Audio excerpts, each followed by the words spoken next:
What lies at the end of this path? Hope? Or another hell? Okay, clearly this man is an AOT fan and realizes that either scenario is possible here, especially the more depressing one. In all seriousness, this man brought the heat.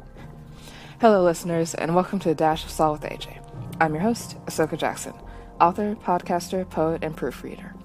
We will be discussing suicide a little at the beginning of this episode, but not as much as last week. Again, please check the description for the timestamp if you need to avoid that section. Getting back to the children, I'm so glad that they were there, and also that they didn't have to overhear what I was worried they were about to. I was wondering if Falco was actually going to hear the gunshot and all. By the way, folks were questioning whether or not that would have killed Reiner anyways. I'm pretty sure that it would have. The reason he's been able to survive catastrophic head injuries before is that he was able to transfer his consciousness to other sections of his body just in time. But if he refrained from doing so, I'm pretty sure the gunshot would have worked just fine, and some random Eldian baby would have been the next armored titan. Man, think of how much that would have screwed Marley, eh?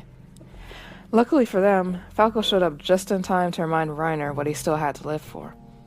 Oh, also, Reiner. How are you supposed to get answers like that, dude? Come on. Use your brain for more than a thunder spear catcher here. Anyways, Falco is just casually being an MVP yet again. I already loved how kind he was in that scene that got me all teary-eyed in episode 2 with the wounded soldiers, and here he came again, this time helping Reiner without even realizing it. And besides being a guardian and all, Reiner's also Gabby's deeply adored cousin, so Falco saved his girl from a huge amount of grief without even realizing it. Nice moves. Even if they're by accident. But speaking of that scene from last week, I'm so glad he actually got to meet again one of the soldiers that he helped. It reminds me of those news segments where a Good Samaritan is reunited with someone they aided. And you might say that he didn't even do a ton, but even little bits of kindness, especially after having just faced cruelty and hostility, can really mean a whole lot to someone. I've had moments where it genuinely felt like God sent me folks right after really rough incidents and experiences. Like I ended up meeting some of the sweetest folks right after the worst. And with these guys, you're talking about being a wounded veteran in a hostile society that still treats you and your people like trash, even after your contributions, and where folks in charge think it's funny to provoke your trauma like that. Yeah, they can use all the kindness they can get, I imagine. Falco just seems like such a good kid. Like he's the one you want as a grandchild. He'll visit and talk to you because he actually gives a darn, and not just for that birthday money or that inheritance. Like, I think even the veteran picked up on that and was commenting about it. Which reminds me, the question of reporting gets kind of funny after you see Reiner's pattern of threatening people with that sort of thing. And I know he said it was a lie.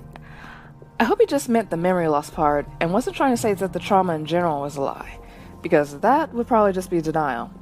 The dude's been in war, he's lost his freaking leg, and his eye is jacked up.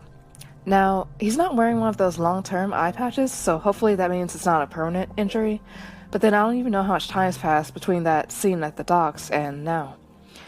Anyways, you could definitely make some puns about how insightful he is for a guy working with one eye. It was honestly really funny to me how quickly he picked up on what was going on with Falco. I don't think I would have even thought of that myself, but this dude's like, it's a girl, isn't it? Dude's pretty good just with that. But god darn, this scene took a turn. This scene is totally new to me, and I was not expecting that in the least.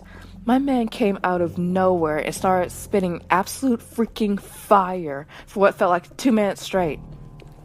So my friends, see, these are the kinds of people you want to meet when you step outside your door. And actually, I have been really blessed to get to know some amazing people who leave me in awe in different ways.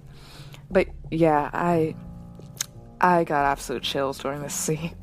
I got chills earlier watching the Titans on the battlefield prior to their departure, and I got absolutely freaked out by that terrifying near-suicide scene with Reiner.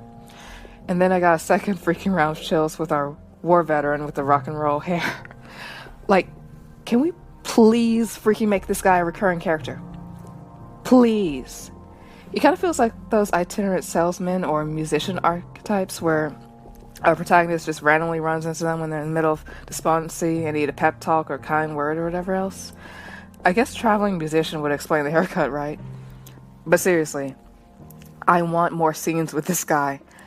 And I need that speech of his as my new ringtone, alright? And yes, I know with really cool characters, they have to show restraint and not have it take over the whole show. It's like with Levi. Levi is... I don't have to tell you how amazing Levi is. Everyone freaking knows. Well, actually, people get the flashy stuff, but not always the subtler parts of his writing. Like they think he's emotionless and all. Heck no. But anyways, when it comes to the scenes and moments with Levi, they gotta pace themselves and sprinkle it in and everything. I get that. But they still have him there, don't they? And a good freaking bit, too. Thank the maker, to quote C3PO. So, yeah. I want to see this guy again. And he's in an area where Falco hangs around, evidently, and Reiner as well. So, unless he imitates Reiner's thought process and offs himself or something, we should get a chance to see him again. But god dang, that scene was good. And the episode had already been so good throughout at that point, but instead of just ending it with something quiet, they just got in these crazy closing salvos. They did not let up in this episode, fam. This episode would have to be my favorite yet. It wasn't as action-packed as the first episode, but it was actually this beautiful balance between the action and character moments. And that was, I definitely ended up, having to wipe tears from my eyes, and I was sniffling everything by the end. Now, some notes from the manga. A. What Reiner's mom says in the manga is even stronger in some ways. She basically says that the Eldians need to be caged up so that they won't trouble other folks. Yikes. And it really seems like she meant that in terms of actually blaming her people and acting like they were a bunch of troublemakers, not just saying that other folks were afraid of them. B. I saw more of what Reiner meant about needing to depend upon Annie due to Marcel's absence. One example is during that initial attack. Some folks asked where Annie was. Well, Annie is the one who called the Pure Titans and led them to gather where the breach would be. It seems like she also handled the task of transporting them all from the coastal area to the walls. It was mentioned that neither the Armored Titan nor Colossal Titan was suited for the task, and also that Annie and Marcel were originally supposed to handle the job in shifts. She ended up having to do it all herself instead, and ended up rather exhausted. This is why she was sleeping later on when they cut her after the attack. That isn't her still recovering from being choked out. Not only did she participate in that attack, she actually worked herself to exhaustion. And speaking of Annie again, it seems like the line from Kenny about a promise to Levi's mother isn't present in the manga and was instead a really nice touch added here in the anime. I love it. By the way, during that whole attack on the walls, that smiling Titan, or Dina, she came very close to Bertolt, and he thought she was going to devour him, but much to his confusion and surprise, she just walked right by him and went through the breach. I hadn't initially picked up on that when watching the episode, though I'm not blaming them for that. We go into more detail regarding their plans, and we see them unearthing some of the information we already have, like about the royals.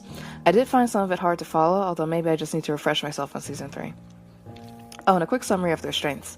Annie had fighting skills, Peek had smarts and I think good judgment, Marcel had general strength, Bertolt was a skilled shooter, Porco was quick-witted, and Reiner's biggest things were his general tenacity plus his commitment to that specific mission or cause.